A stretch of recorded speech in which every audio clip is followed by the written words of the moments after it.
આવી કહેવત છે કે ભગવાન સૂર્યનારાયણ સવારમાં સૂર્ય ઉદય થાય અને સૂર્ય અસ્ત તરફ જાય ત્યાં સુધીમાં ભગવાન કીડીને કણ હાથીને મણ આપે. આવી કહેવત છે. એક દિવસના વખતે સૂર્યનારાયણના પત્ની રન્નાદે એને એમ થયું કે આ બધા કહે છે પણ લાવ આજ મારે આની કસોટી કરવી છે. આજ મારે આની કસોટી કરવી છે. એટલે ભગવાન સૂર્યનારાયણ નીકળે ને ત્યાર પહેલા રન્નાદે એક કીડીને લઈ અને એક ડબલીમાં પૂરી દીધા. એક કીડીને એક ડબ્બીમાં પૂરી દીધી. બધા કહે છે ને કીડીને કણ ને હાથીને મણ આપે. આજ મારે જોવું છે આને કણ કોણ આપે છે. ભગવાન તો સૂર્યનારાયણ નીકળી ગયા રથને લઈને. આખા દુનિયાના તમામ જીવાત્માઓને કીડીને કણ હાથીને મણ આપીને ફરી પાછા ભગવાન આવ્યા. એટલે માતાજી એમને વાત કરે છે કે જઈ આવ્યા બધાને જમાડી આવ્યા. હા ઓ રન્નાદે બધાને જમાડી આવ્યો. કોઈ બાકી રહી ગયું? અરે કોઈ બાકી રહે? કોઈ બાકી નહીં, બધાને કીડીને કણને હાથીને મણ. રન્નાદે કહે છે ના તો તમારી ભૂલ છે. બોલો. અરે ન હોય. અરે હા એક કીડી બાકી રહી ગઈ છે. અરે હોય જ ન શકે. રન્નાદે ઓરડામાં ગયા અને એક ડબ્બી લઈ આવ્યા. આ ડબ્બીમાં એક કીડી છે. જ્યાં ઢાંકણું ખોલે ને ત્યાં અંદર કીડી પણ એક ચોખાનો દાણો ખાતી હતી. શું કામ? કે સવારમાં જ્યારે રન્નાદે એને અંદર પૂરવા ગયા ને ડબ્બી બંધ કરવા ગયા ને તો એના કપાળમાંથી એક ચોખાનો દાણો પડી ગયો અંદર ડબ્બીમાં. એટલે કહેવાય છે ભગવાન કીડીને કણ અને હાથીને મણ આપીને જ રહે છે. ભૂખ્યો ઉઠાડે ખરો પણ ભૂખ્યો કોઈ દી સુવાડે નહીં સાહેબ. એટલે કહે સૌને રોજી રોટી ચૂકવે એ શેઠિયો કેવો હશે. રોજી રોટી ચૂકવે એ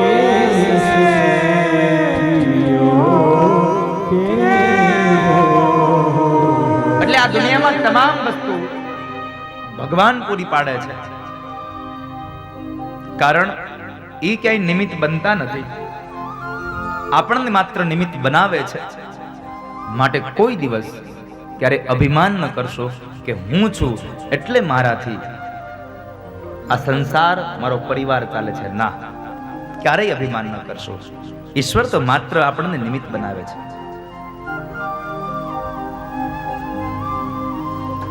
ભગવાને આ મનુષ્ય અવતાર આપ્યો છે તો મનુષ્ય અવતારની અંદર આ મનુષ્ય અવતાર સાર્થક બનાવવા માટેના પ્રયત્નો કરજો બાપ. પરમાત્માએ જ્યારે અવસર આપ્યો જ છે તો આ વ્યર્થ ન વયો જાય એની કાળજી રાખજો. કારણ આપણી કહેવત છે કે 84 લાખ યોનિમાં ફેરા મારીએ અને સારા કામ કરીએ ને ત્યારે એક વખત મનુષ્ય અવતાર મળે છે. 84 લાખમાં એક વખત આપણને મનુષ્ય અવતાર મળે છે. પણ તમને સાથે સાથે કહી દઉં કે આ 84 લાખમાં સારા કામ કરવાથી મળેલો આ મનુષ્ય અવતાર અને આ મનુષ્ય અવતારમાં જો 2-3 કામ સારા ન થાય ને એટલે 84 લાખ સાવ મફતમાં મળે છે. એટલે 84 લાખ વખત સારા કામ કરવા છે કે આ અવતારમાં આવ્યા પછી એક પણ કામ ખરાબ નથી કરવું. આ નક્કી તમારે કરવાનું છે. ભગવાને તો અવતાર આપ્યો છે આપણને. માણસ બન્યા છીએ ને તો માણસ બનીને જ રહેજો. નહીં તો બીજો જન્મ ક્યારેક બીજી યોનિમાં થશે ને તો બહુ દુઃખ થશે, બહુ યાતનાઓ થશે.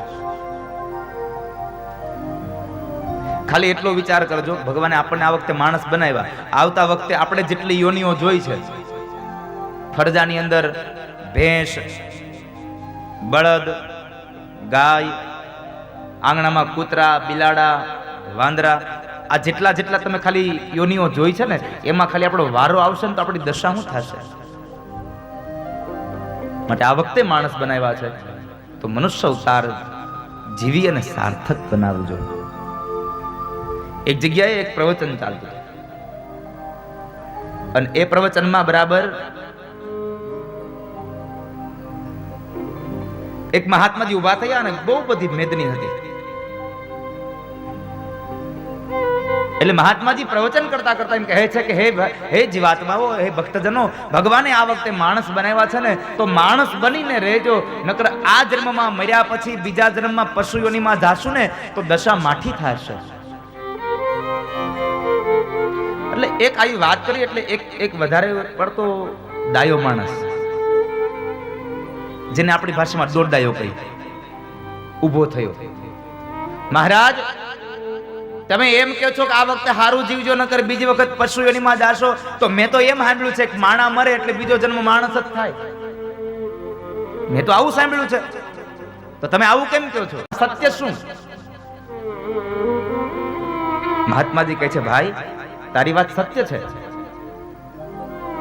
માણા મરે એટલે બીજો જન્મ માણસ જ થાય.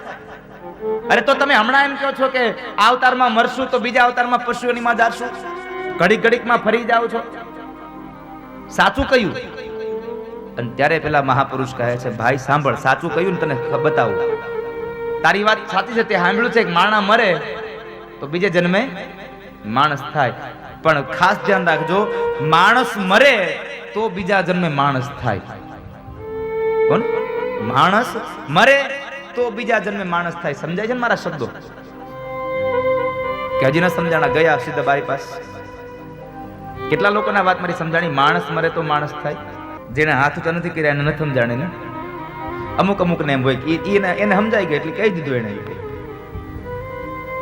નથી કહેતા કે તારા નાવું નથી, મને અડી લે ને મેં નાઈ લીધું હોવારી. માણસ મરે તો બીજા જન્મે માણસ થાય.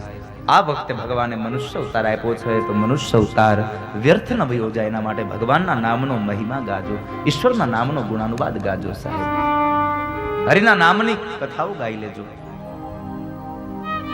ભગવાનથી નાતો જોડજો, સત્યથી નાતો જોડજો. સત્યમ પરમ ધીમહિ, સત્યની આરાધના કરજો, સત્યની હારે સંબંધ બાંધજો. અને સત્યની હારે સંબંધ બાંધો ને ત્યારે એકમાત્ર ખાસ કાળજી રાખજો, એની હારે નાતો બાંધ્યા પછી એની પાસે કઈ માંગતા નહીં. ઈશ્વરની હારે નાતો બાંધ્યા પછી એની પાસે કશું ન માગો. એટલે મને કહેવું ગમે, ભગવાન કો ચાહો લેકિન ભગવાન સે કુછ ન ચાહો. તમે ભગવાનને ચાહો પણ ભગવાનથી ન ચાહતો. પણ અત્યારે તો સમાજ, આ દુનિયા થઈ ગઈ ને, ભગવાનને ચાહનારો વર્ગ ઘટી ગયો, ભગવાનથી ચાહનારો વર્ગ વધી ગયો. હે ભગવાન મને આ દેજો, ભગવાન મને તે દેજો. અને માગવામાં પાછું વાળું થોડો જોવે છે પાછો. એના માટે માગે એનો વાંધો ન હોય, પણ એના માટે માગી લઈને એટલે એનું પૂરું થઈ જાય. એટલે હું કે હે ભગવાન હવે મારા છોકરાને ધંધો હારે જો. ભગવાન અંદર બેઠો બેઠો કેલા તે તારું માગ્યું, હવે તારો છોકરો એનું માગશે, તું રહેવા દે ને. આપણને ભગવાન પાસે માગોમાં જરાય આમ સંકોચ ન અનુભવીએ સાહેબ. ભગવાન કો ચાહો લેકિન ભગવાન સે કુછ ન ચાહો. માગવાનો સમય આવે ને તો થોડું ઘણું માગવું અને એના બદલામાં કંઈક આપીને માગવું. પણ અત્યારનો માણસ તો બે આપીને શું માગે? જુઓ, 2-5 ફૂલ લઈ મંદિરે આવે, મને મનાવવા માનતા માને.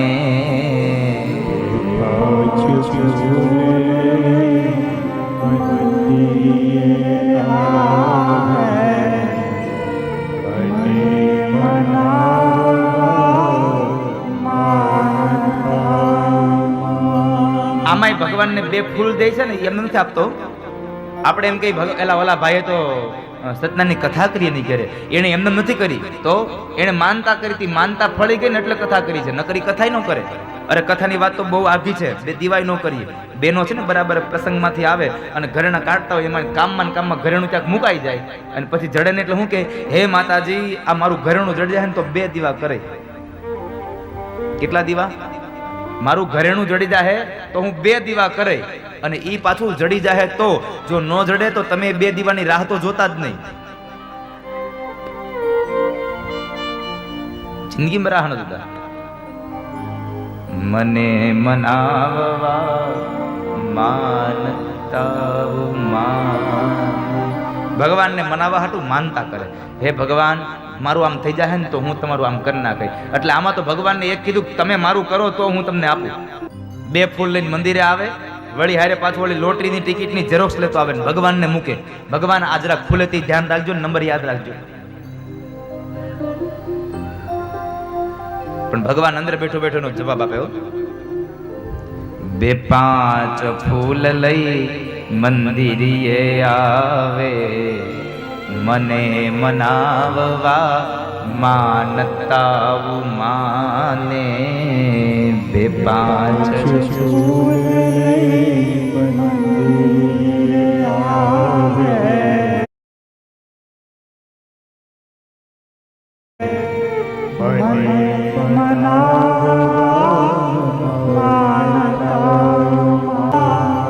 આવો લાવો જીવનમાં ફરીવાર નહીં મળે. આ વખતે માણસ બન્યા છે તો ભગવાને માણસ બનાવીને મોકલ્યા છે, તો એ ભગવાને જે અપેક્ષા રાખીને આપણને મોકલ્યા છે એટલું કરતા જાજો.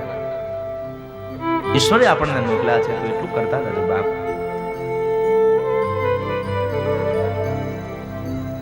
ભગવાનના નામના ગુણાનુવાદ ગાય, ઈશ્વરના નામનો રસ પી લેજો સાહેબ.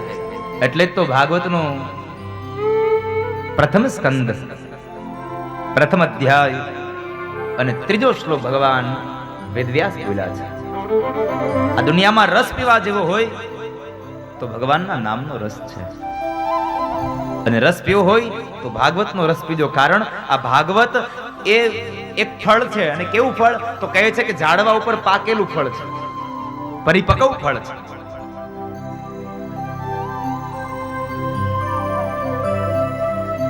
એટલા માટે રસ પીવો હોય તો ભાગવતનો રસ પીજો. રસ પીવો હોય તો મારા હરિના નામનો પીજો. ઈશ્વરના નામનો રસ પીજો સાહેબ. એટલે કહેવું ગમે મને, કોઈ પિયો રે પિયાલા રામ રસ કા.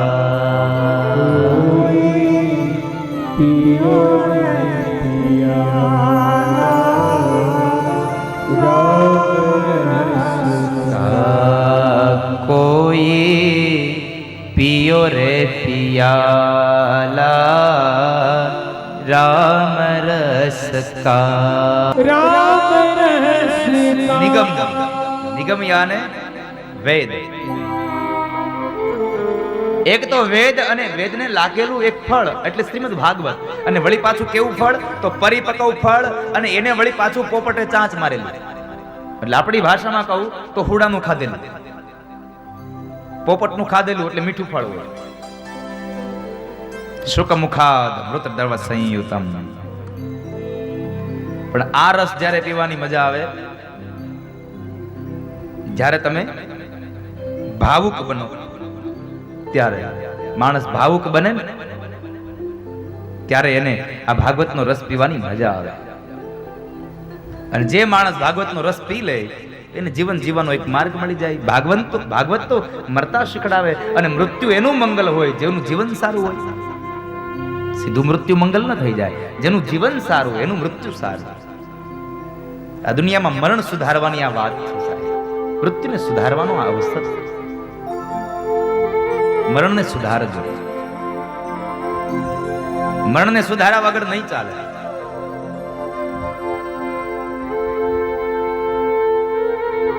એટલા માટે ભાગવતનો રસ ભાવુક બનીને પીજો, રસિક બનીને પીજો. પીબત ભાગવતમ રસમાલયમ મુહુરહો રસિકા ભુવિ ભાવુકા. નિગમ વેદનું આ એક લાગેલું પરિપક્વ ફળ.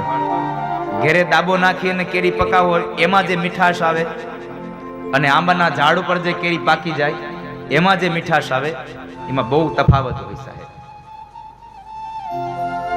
એમાં પોપટ ચાંચ મારી દે એટલે ફળ મીઠું બની જાય. સુખદેવજી મહારાજની ચાંચ લાગી છે ભાગવતને. એવો આ રસાસ્વાદ ભરેલો એક ભાગવત મહાગ્રંથ. અને એનો રસ પીવાની વાત તો કઈ રીતે પીશો?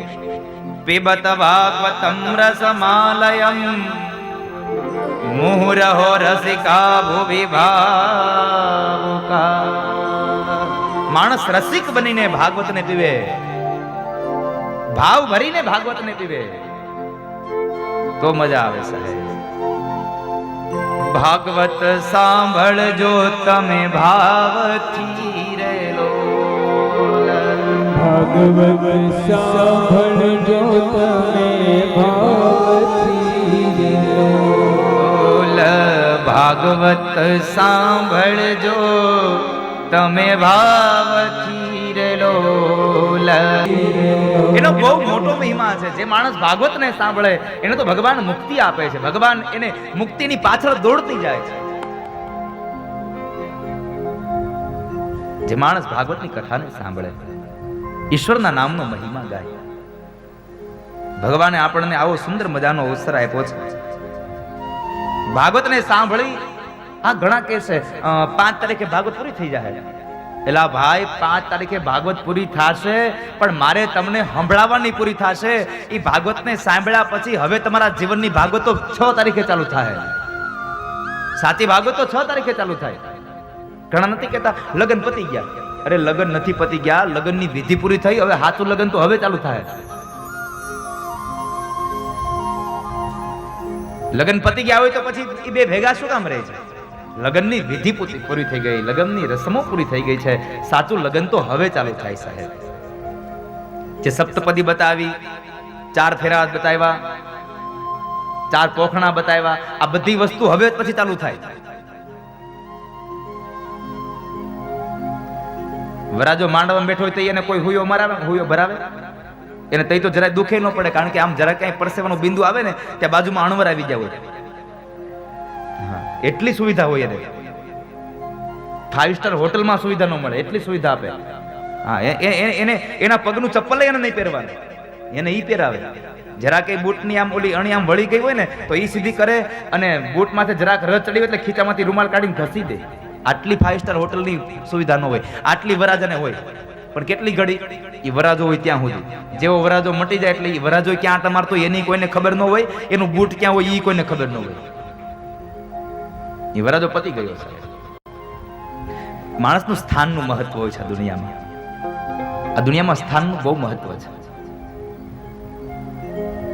સમયનું મહત્વ છે. એનો સમય છે. માટે ભગવાને મનુષ્ય અવતાર આપ્યો છે તો ઈશ્વરના નામનો મહિમા ગાય, ભાગવતનો રસ પી અને જીવનને ધન્ય બનાવજો સાહેબ. અવતાર આપ્યો છે તો 2 નામ ભગવાનના લેતા જાજો. ભગવાનનું નામ લેવાથી બહુ ફાયદો થશે. જીવન કઈક અંશે સુધરી જશે. આવી ભાગવતની કથાઓને સાંભળવાથી જીવન સુધરે છે. આપણા જીવનનું મંગલ થાય છે. બાકી તો જિંદગી મળી છે આમ ન વહી જવાની. ક્યારેય આ જિંદગી ઊભી નહીં રહે, વહી જશે. બાલ્ય અવસ્થા, યુવાની અવસ્થા, વૃદ્ધાવસ્થા, પણ આ બધી ક્યારે સફળ થશે? આ બધું સફળ ક્યારે થશે? તો એના માટે કહેવું ગમે સાહેબ, બચપણમાં ધ્રુવજીને હરી મળે છે સાહેબ. બાળપણમાં પણ આપણે ભગવાનની પ્રત્યે ભાવના જાગવી જોઈએ. એટલે મેં હમણાં કહ્યું ને કે 3 અવસ્થામાં ભગવાનનું મંગલાચરણ કરો: બાલ્ય અવસ્થા, યુવાની અવસ્થા અને વૃદ્ધાવસ્થા. ભગવાનના નામનો મહિમા ગાઓ. બચપણમાં પ્રહલાદ ને નૃસિંહ મળ્યા રે, એને બચપણ કહેવાય જો. બચપણમાં પ્રહલાદ નૃસિંહ મળ્યા રે, બચપણ કહેવાય જો. માં બતાવ્યો કે આ ભાગવત ને પીવાથી માણસને મુક્તિ મળે છે. એટલે શૌનકાદિક ઋષિ મુનિએ 6 પ્રશ્ન કર્યા. બાપજી,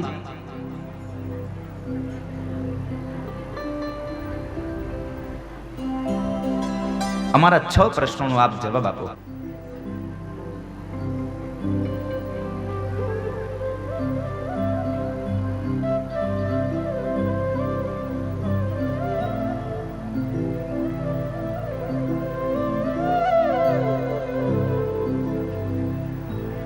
છ પ્રશ્નોનો જવાબ આપો બાપજી. આપ અમને 6 પ્રશ્નો શૌનકાદિક ઋષિમુનિઓ કરે છે. બાપજી, પહેલો પ્રશ્ન મારો એ છે, શાસ્ત્રનો સાર શું છે?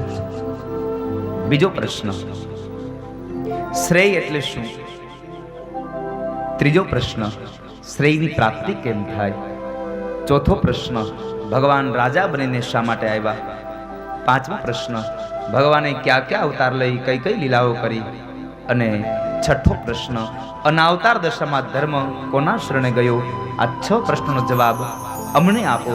આ 6 પ્રશ્નોનો જવાબ દેવા માટે સુત નામના મહાપુરાણી 88,000 શૌનકાદિક ઋષિમુનિઓને ભાગવત કથાનો આરંભ કરે અને એ ભાગવત કથાના આરંભમાં ભગવાન નારાયણની સ્તુતિ કરે દરબારીમાં. ભગવાનને સુત નામના મહાપુરાણી એ ભગવાન દરબારીને પ્રાર્થના કરે. ઈશ્વરની પ્રાર્થના કરતા ભગવાન બાદરાયણ બોલ્યા છે, નારાયણં નમસ્કૃત્ય નરં ચૈવ નરોત્તમં દેવીં સરસ્વતીં વ્યાસં તતો જયમુદીરયેત.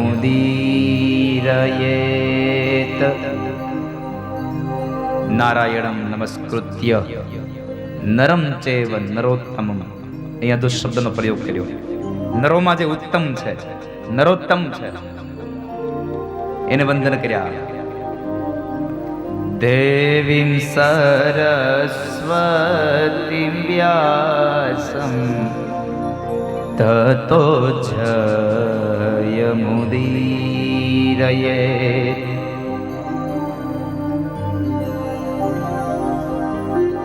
હે શૌનક, સાંભળો. શ્રીમદ ભાગવતના પ્રારંભની અંદર 24 અવતારોની કથા બતાવી અને ત્યારબાદ કહે છે કે શૌનક, તમને જે હું ગ્રંથ સંભળાવવા માટે જઈ રહ્યો છું ને, એ ગ્રંથની રચના મારા ગુરુદેવ એવા ભગવાન વેદવ્યાસે કરી છે. અને વ્યાસ એ તો ભગવતનો અવતાર છે, ઈશ્વરનો એક અવતાર છે. શૌનકે પ્રશ્ન કર્યો, બાપજી ઉભા રહો. તમે એમ કહો છો કે વેદવ્યાસે આની રચના કરી, તો હવે મને એ કહો કે વેદવ્યાસે રચના કરી તો વેદવ્યાસને ભાગવત રચના કરવા માટે થઈ અને પ્રેરણા કોણે આપી? સુત પુરાણે કહે છે દેવર્ષિ નારદે પ્રેરણા આપી. બાપજી, તો હવે બીજા પ્રશ્નનો જવાબ આપો કે નારદ અને વેદવ્યાસ બે મળ્યા ક્યાં? આ સાચો શ્રોતા છે, જેને એક કથાની અંદર કેટલા પ્રશ્નો થાય.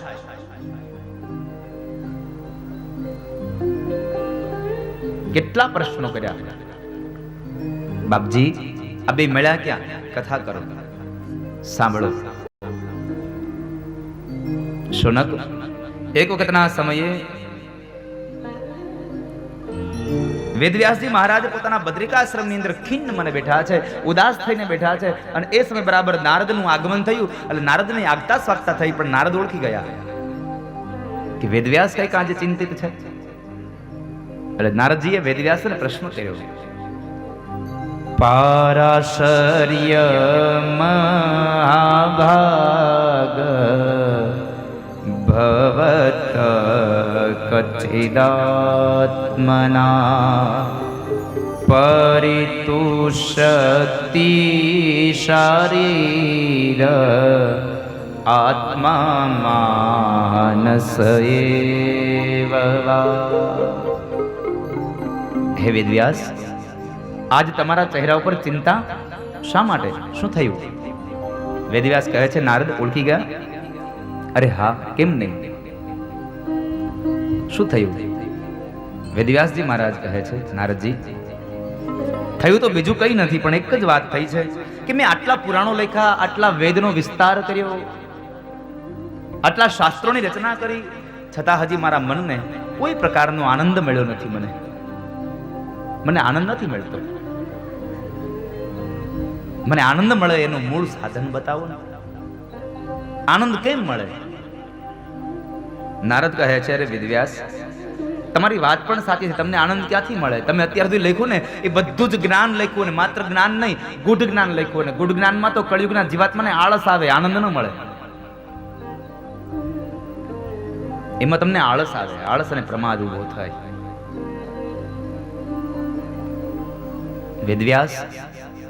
તમારા જીવનમાં રહેલો જો આળસ અને પ્રમાદ છે એને દૂર કરવો હોય, આનંદની અનુભૂતિ કરવી હોય તો એક કામ કરો, તમે ભાગવતને ભાખો, ભગવાનના જીવન ચરિત્રની કથા કરો. અત્યાર સુધી તમે જ્ઞાન લખ્યું, પણ હવે ભગવાનના ચરિત્રોને લખો, ભગવાનનું જીવન ચરિત્ર લખો. અને ભગવાનનું જીવન ચરિત્રની કથાઓ માણસને આનંદ અને ઉત્સવ આપશે. તમે ભાગવતની રચના કરો, ભાગવતને ભાખો. નારદ, હું ભાગવતને ભાખું, પણ ભાગવતને ભાખવામાં હું એકલું કામ ન કરી શકું. મને કોણ ઉપયોગી થાય? કાં તો હું બોલી શકું અને કાં તો હું લખી શકું. બેમાંથી એક કામ મારાથી થાય, બે કામ એક સાથે ન થાય. મને કોઈક મદદ કરે એવું કોઈક પાત્ર બતાવો. ભગવાન ગણપતિ મહારાજની પાસે મદદ માંગવાની વાત કરે છે. પણ એ સમયે વેદવ્યાસે નારદને પ્રશ્ન કર્યો, નારદજી, મારે આપને એક પ્રશ્ન કરવો છે, આપને તો દુઃખ ન લાગે તો. અરે વેદવ્યાસ, પૂછો ને, શું પ્રશ્ન છે? નારદજી, મેં આટલા બધા વેદનો વિસ્તાર કર્યો, આટલા પુરાણોની રચના કરી, આટલા ગ્રંથોની રચના કરી, છતાં પણ મને હું દેવતાઓનો પ્રિય ન બન્યો. અને તમે આગળ તો શું કર્યું કે જેને લઈ અને તમે દેવર્ષિ નારદ બની ગયા, દેવતાઓના પ્રિય બની ગયા? આનું મૂળ કારણ શું? અને સાંભળજો આ જગતના તમામ જીવાત્માઓ, કે આ ભવમાં કરેલું ભજન કદાચ આ ભવમાં કામ ન આવે ને તો ચિંતા ન કરવી, ઓલા ભવમાં કામ આવશે.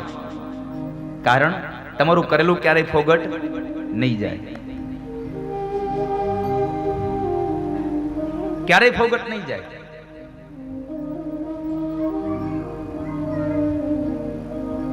અને એ સમયે નારદ કહે છે કે વેદવ્યાસ, આ તો મારા જ્ઞાજન્મની કથા છે. હું આ જન્મે દેવતાઓનો પ્રિય બન્યો ને, દેવર્ષિ નારદનું બિરુદ મળ્યું, એના પાછળની મૂળ જો કથા હોય તો મારા જ્ઞાજન્મની કથા છે. નારદ, મને બતાવો ને. સાંભળો વેદવ્યાસ, જ્ઞાજન્મમાં હું એક દાસી પુત્ર હતો. મારી માં બ્રાહ્મણના ઘેર દાસીપણું કરે અને હું એની હારે જતો. બ્રાહ્મણના ઘેર સત્સંગ થાય તો એ સત્સંગમાં બેસતો. સત્સંગનો કેટલો મહિમા છે સાંભળજો, સત્સંગનો કેટલો મહિમા છે. સત્સંગમાં બેસવાથી કેટલો આપણો કેટલું કલ્યાણ થઈ જાય. જાજો સમય ન બેસો તો કઈ નહીં, અડધી ઘડી, અડધીમાંથી પણ અડધી, તો પણ બેડો પાર થઈ જાય. એટલે રામચરિત માનસની ચોપાઈ છે, એક ઘડી આધી ઘડી आधी में पुनियाद तुलसी संगत साधु की कोटि कटे अपराध. तुलसी संगत साधु की कोटि कटे अपराध. એક સંગ પણ, એક ક્ષણ માટે પણ જો કોઈ સાધુ પુરુષનો, કોઈ મહાપુરુષનો સંગ થઈ જાય, આવી કથાના મંડપમાં જઈને બેસી જવાય તો તમારો ઉદ્ધાર થઈ જાય. મહાપુરુષો તો ત્યાં સુધી કહે છે, કોઈ માણસ આ કથા મંડપમાં જઈ અને કદાચ કથા ન સાંભળી શકે ને તો ચિંતા ન કરવી, પણ જ્યારે પણ સમય મળે ત્યારે આ કથાના મંડપમાંથી જે માણસ આમ નીકળી જાય ને એ માણસને પણ ભગવાન ઉદ્ધાર કરી દે છે. ભગવાનના સાનિધ્યમાંથી નીકળેલા માણસને પણ મોક્ષ આપી દે ભગવાન, ઉદ્ધાર થઈ જાય છે.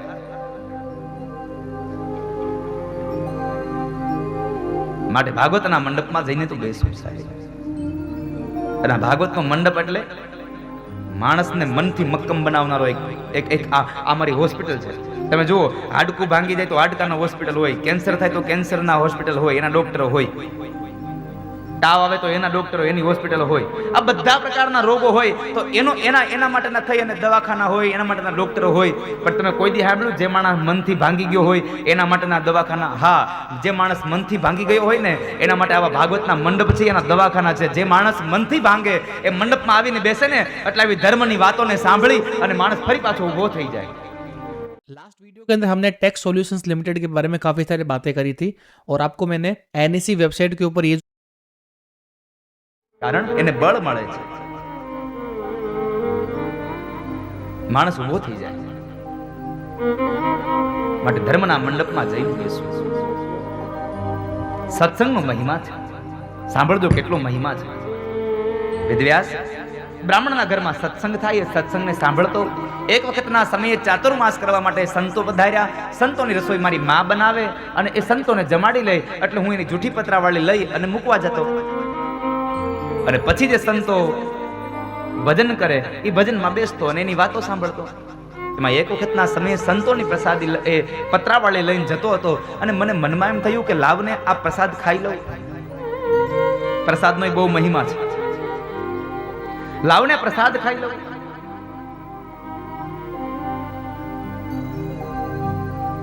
મોઢા સુધી એક કવનને લઈ ગયો, પણ પછી વિચાર આવ્યો આ તો કોઈકનું જમેલું છે, અને કોઈકનું જમેલું અનાજ, કોઈકનો જમેલો પ્રસાદ કોઈકને પૂછ્યા વગર ખાવામાં પાપ લાગે છે. એટલે જિંદગીમાં કોઈ દિવસ કોઈને હેઠું ખવડાવવું નહીં. સંતો પાસે આવીને મેં પ્રશ્ન કર્યો, બાપજી આપની જો આજ્ઞા હોય તો હું આપનો આ જૂઠો પ્રસાદ લઉં? સંતોએ ખબર નહીં વેદવ્યાસને કેમ હા પાડી. મને હા પાડી અને મેં એક કવન લઈ અને મારા મુખમાં પધરાવ્યો, અને એ કવન જ્યાં મારા મુખ દ્વારા જે મારા ઉદરમાં ગયો, અને ઉદરમાં જતાની સાથે જ મારા ભવો ભવના પાપ બળીને ભસ્મ થયા હોય ને આવી અનુભૂતિ થઈ મને. પ્રસાદનો બહુ મહિમા છે.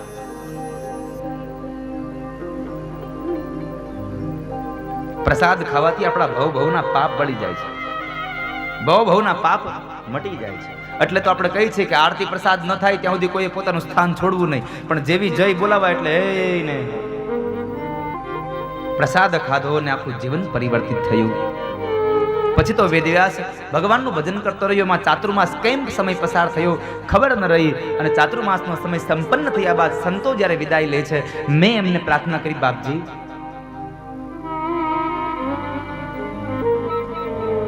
મને સાથે લેતા જાવ ને. પણ સંતો કહે છે, બાળક ભગવાન પ્રત્યેનો આટલો ભાવ જોઈ અને અમે ખૂબ પ્રસન્ન થયા, ખૂબ રાજી થયા, પણ હે બાળક તારી એક ફરજ બાકી છે, તારું કર્તવ્ય તારે કરવાનું બાકી છે. બાપજી મારું કર્તવ્ય? કયું કર્તવ્ય? અને ત્યારે સંતો કહે છે, બાળક તારી માં હજી જીવે છે અને તારી માની સેવા કરવાનો સમય તારો બાકી છે. એટલે સેવા કરવા વગર ભગવાનની ભક્તિ કરવી સાવ નકામી છે. આ દુનિયામાં યાદ રાખજો, નારદજીને સંતો કહેતા ગયા કે નારદ ભગવાનની ભક્તિ કરતા પણ જો આ જગતમાં કોઈ સ્થાન ઊંચું હોય ને તો મા બાપની સેવા એ સૌથી ઊંચું સ્થાન છે આ દુનિયામાં. મા બાપની સેવા નહીં કરો અને કદાચ તમે ભગવાનના મંદિરમાં જઈ લાખો રૂપિયાના ભોગ ધરાવશો, તમારો ભગવાન એક પણ જાતનો ભોગ નહીં ગ્રહણ કરે. કારણ તમારી પાસે પૈસા છે પણ તમારી પાસે કોઈ ભાવ નથી સાહેબ. કારણ જેનામાં ભાવ હોય એના મા બાપની સેવા કરતો હોય માણસ. અને આ દુનિયામાં સંતો અને મહાપુરુષો કહેતા ગયા, ભગવાનને ભજવાથી મા બાપ નહીં મળે, પણ મા બાપને એકવાર પૂરા ખંતથી ભજી જુઓ, ભગવાન તમારી પાસે આવીને ઉભો રહેશે. પંઢરપુરમાં પુંડલિક પોતાની માની સેવા કરે અને ભગવાન પંઢરીનાથ આવીને ઉભા રહે અને કહે છે મારે તમને મળવું છે. અને છતાં પુંડલિક એમ કહે છે, પ્રભુ અત્યારે મારી માની સેવાનો સમય છે, મારે તમને ન મળી શકાય અત્યારે. એની ઘરે ભગવાન ઈટ ઉપર ઉભા રહે. કારણ જેને માની સેવા કરે છે. માટે મા બાપની સેવા કરજો. આપ મા બાપની સેવાથી આપનું જીવન ધન્ય બનશે. અને છાતી ઠોકીને કહું સાહેબ, પૂર્ણ ભરોસા સાથે કહું, તમારા મા બાપના પગ પકડી લ્યો. આ દુનિયામાં કોઈના પગ પકડવાનો વારો નહીં આવે. ભગવાનના પણ પગ નહીં પકડવા પડે. કારણ ભગવાન તમારી પાસે સામે ચાલીને આવશે. મા બાપના પગની સેવા કરો, એના ચરણારવિંદના રહો સાહેબ, એની આજ્ઞાનું પાલન કરો, એને રાજી રાખો. એટલો વિચાર કરજો, નાના હતા ત્યારે તમને એને રાજી રાખ્યા હતા, એ વૃદ્ધ થયા ત્યારે તમે એને રાજી રાખો. બસ તમારો સમય છે, તમે અરસ્પરમાં સમજી લ્યો, તમારો વ્યવહાર નિભાવો. અહીંયા સંતો કહે છે, ના બેટા, ભગવાનની ભક્તિ કરતા પણ આ દુનિયામાં જો કોઈ શ્રેષ્ઠ હોય ને તો માની સેવા છે, મા બાપની સેવા. એટલે તો આદ્ય શંકરાચાર્ય મહારાજે પણ જુઓ, ધર્મનો આટલો પ્રચાર કરતા કરતા પણ શું કહ્યું કે અંતિમ સમયે મારી માની સેવા કરવી, મારે મારી મા પાસે જવું. ભગવાન શંકરાચાર્ય મહારાજે ધર્મનો પ્રચાર કરે અને એ પાછા વળે, મા પાસે આવે, વૃદ્ધાવસ્થામાં માની સેવા કરે. માની સેવાનું બહુ મહાત્મ્ય છે દુનિયામાં. પછી તો બસ સંતો ગયા અને મને એક મંત્ર આપતા ગયા. વાસુદેવ ગાયત્રી મંત્ર આપ્યો, એનો જપ કરતો રહ્યો. માની સેવા કરું. એમાં બરાબર એક વખતના સમયે માં ગૌશાળામાં ગાયો દોહવા ગઈ અને મારી માનો પગ એક સર્પ ઉપર પડ્યો. એટલે સર્પ એને ડંખ આપ્યો અને મારી માં મૃત્યુ પામી. હવે માં મરી ગઈ એટલે દુઃખ તો થવાનું. માં મૃત્યુ પામી, દુઃખ થયું. પણ એક બાજુ આનંદ હતો કે મારી આજ ફરજ પૂરી થઈ, મારું કર્તવ્ય સંપન્ન થયું. મારું કર્તવ્ય આજ સંપન્ન થયું. એ વાતને લઈ માની ઉત્તર ક્રિયાઓ કરાવી અને જંગલમાં જઈ તીર્થમાં જઈ ભગવાનનું યજન કરતો રહ્યો, ભગવાનના નામનો જપ કરતો રહ્યો અને એમાં ભગવાને મને હૃદયસ્થ દર્શન આપ્યા અને હૃદયસ્થ દર્શન આપ્યા. થોડીક વાર થઈ એટલે ભગવાનનું રૂપ અંતર્ધ્યાન થયું, પણ મેં આકુળ વ્યાકુળ થઈને રડવા લાગ્યો, ક્યાં ગયા ભગવાન, ક્યાં ગયા? આંખો ખુલી ગઈ, મને ભગવાન ન મળ્યા. હું રડ્યો એટલે આકાશવાણી થઈ કે હે બાળક, મેં તને હૃદયસ્થ દર્શન આપ્યા છતાં પણ તું રડે છે, પણ હવે તને મારા દર્શન ત્યારે થશે જ્યારે તારો આ દેહ છૂટે અને બીજો જન્મ તને મળશે, ત્યારે તને મારા દર્શન થશે. પછી તો બસ વેદવ્યાસ એક જ ઈચ્છા હતી, ક્યારે મરું અને ક્યારે મળું, ક્યારે મરું અને ક્યારે મળું. આના સિવાયની કોઈ ઈચ્છા નહોતી. બ્રહ્માજીનો દિવસનો સમય સંપન્ન થયો, રાત્રિનો કાળ જ્યારે પ્રારબ્ધ થયો, બ્રહ્માજીએ પોતાના શ્વાસને પાછા ખેંચે છે ત્યારે આખું જગત એમાં સમાય છે અને એમાં હું પણ સમાયો અને સમય ગયો, વ્યતીત થયો. અને બ્રહ્માએ જ્યારે આ સૃષ્ટિનું સર્જન કરે ત્યારે બ્રહ્માના માનસ પુત્ર તરીકે હું પણ જન્મ પામ્યો અને મને દેવતાઓ દ્વારા એક 7 સુરની વીણા મળી અને એ વીણા દ્વારા હું નારાયણ નારાયણ નારાયણ નામ લેતો રહ્યો અને દેવતાઓનો પ્રિય બની ગયો અને મને બિરુદ મળી ગયું દેવર્ષિ નારદ. ભગવાનના નામથી બહુ મોટી સિદ્ધિઓ મળે છે. માટે વેદવ્યાસ તમે ભાગવતની રચના કરો, ભાગવતને ભાગો. લ્યો આ ચતુશ્લોકી ભાગવત. નારદજીએ ચતુશ્લોકી ભાગવત મહર્ષિ વેદવ્યાસને આપ્યું. મૂળ ભાગવત 4 શ્લોકનું, મૂળ ભાગવત 4 શ્લોકોનું અને એ ચતુશ્લોકી ભાગવતનું ઉદ્ગમ સ્થાન એટલે આદિનારાયણ ભગવાન વિષ્ણુ. ભગવાન વિષ્ણુના મુખારમાંથી ભાગવત નીકળ્યું અને આપણા આ ભારત વર્ષમાં 2 ગંગાઓ વહે છે, એક ભાગવતી ગંગા અને એક ભાગીરથી ગંગા. અને 2 ભગવાનના શરીરમાંથી નીકળે. ભાગીરથી ગંગા ભગવાનના જમણા પગના અંગૂઠામાંથી અને ભાગવતી ગંગા ભગવાનના મુખારવિંદમાંથી. આ 2 ગંગાઓ પ્રગટ થઈ.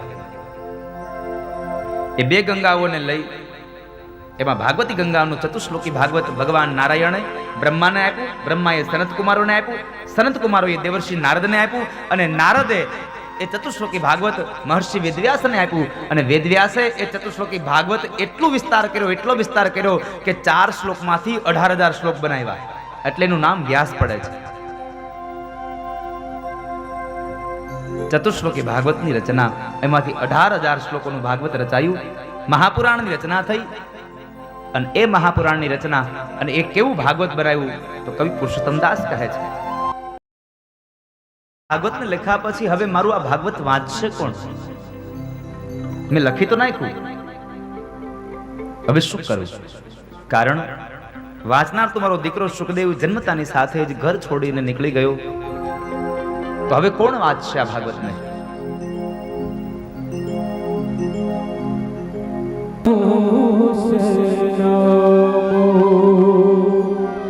મોર પીછે મારા શશાનું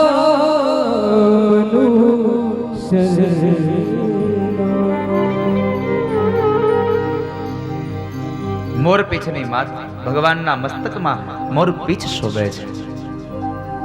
હજી મારા ઠાકોરને કોઈ મોર પીછ ના આપ્યું, ન હાથમાં વાંસળી આપી.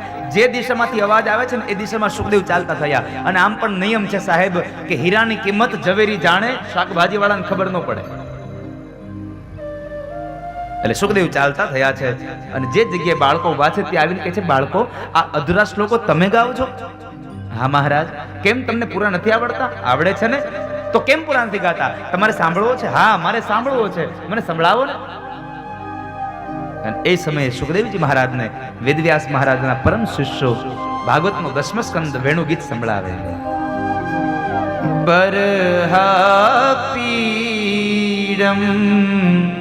નટવર વપુ. કૌરવો અને પાંડવો જ્યારે યુદ્ધ કરે છે, મહાભારતની બહુ દિવ્ય કથા છે. કૌરવો અને પાંડવો જ્યારે યુદ્ધ કરે, યુદ્ધની અંદર કૌરવો હણાયા છે અને એમાંનો રહેલો એક દુર્યોધન ભીમસેનની ગદા દ્વારા એના ઉરુળ, એના જાંગ તૂટા છે. ખૂબ યાતનાને ભોગવે છે. અને એ સમયે ધરતી ઉપર પડેલો એ દુર્યોધન યાતના ભોગવી રહ્યો છે. અને ત્યારે સંધ્યાના કાળ સમયે અશ્વત્થામા આવે છે. અશ્વત્થામા આવીને કહે છે, દુર્યોધન, જે થવાનું હતું એ થઈ ચૂક્યું છે. હવે તારા આત્માને તું શાંતિ આપ, હવે તારા મનને શાંતિ આપ. ને દુર્યોધન કહે છે કે અશ્વત્થામા, જ્યાં સુધી આ ધરતી પર 5 પાંડવો જીવે છે ત્યાં સુધી મારા મનને, મારા જીવને શાંતિ ન મળે. અશ્વત્થામા કહે છે, દુર્યોધન, કદાચ સમજી લે પાંડવો આ ધરતી પર ન રહે તો તને શાંતિ મળે? હા અશ્વત્થામા, 5 પાંડવો ન રહે તો મને શાંતિ મળે, પણ મોટો પ્રશ્ન એ છે કે પાંડવોને હણે કોણ? ગદાધારી ભીમસેન, બાણાધારી અર્જુન, એને કોણ હણી શકે? અને એ સમયે આવેશમાં આવી અને ઉતાવળમાં અશ્વત્થામા પ્રતિજ્ઞાબદ્ધ બની ગયા અને વચન આપી દીધું, સાંભળી લે દુર્યોધન, આવતીકાલ સવારનો સૂર્યોદય 5 પાંડવો નહીં જોઈ શકે. આટલું કહીને નીકળી ગયા છે. જોજો જીવનમાં ઉતાવળ કેટલી મોટી ભૂલ કરાવે છે.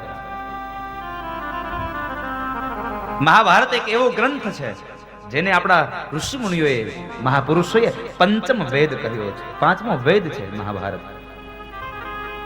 ઘણા લોકો મને એમ કહે, હે દાદા, આ મહાભારત ઘરમાં ન રખાય, ન કે મહાભારત થાય. એટલે હું એને કહું કે મહાભારત ઘરમાં રાખે ને તો કોઈ દિવસ મહાભારત ન થાય. એનું કારણ છે, મહાભારતને જે માણસ વાંચે ને અને એ મહાભારતને વાંચ્યા પછી એ મહાભારતને પોતાના જીવનમાં ઉતારે ને, એટલે જિંદગીમાં કોઈ દિવસ કોઈની હારે ઝઘડો ન થાય સાહેબ. પંચમ વેદ છે મહાભારત, એ 5મો વેદ છે.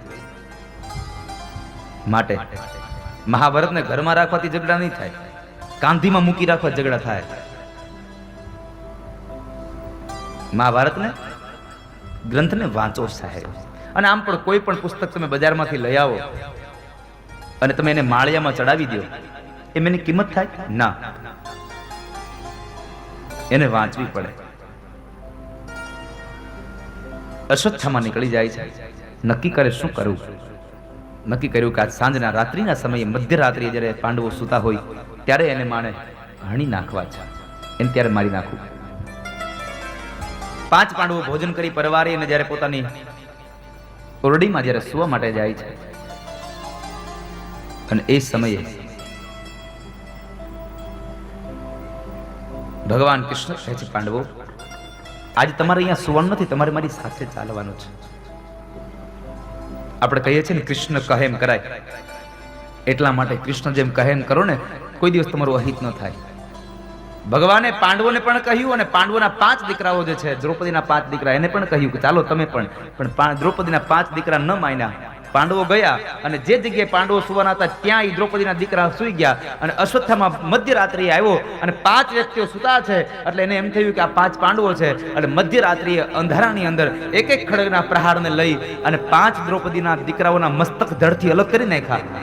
એને ખબર નથી કે આ પાંડવો નથી. એમ આ ઉતાવળ કેટલું કર્મ કરાવે જોજો તમે. જિંદગીમાં ક્યારેય ઉતાવળ ન કરશો. ઉતાવળે કરેલું કર્મ તમને જિંદગી ભરનો પછતાવો આપશે. ઉતાવળ ન કરશો કોઈ કર્મમાં.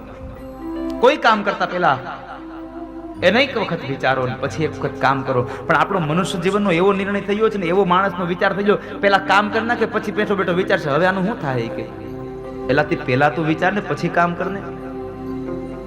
મહાભારત કહે છે, વિચાર વગરનું કર્મ ન કરશો કોઈ દિવસ.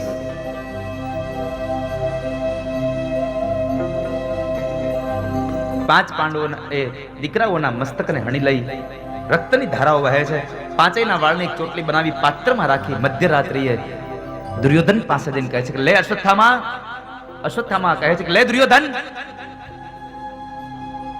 આવતીકાલ સવારનો સૂર્યોદય તો હજી બહુ દૂર છે.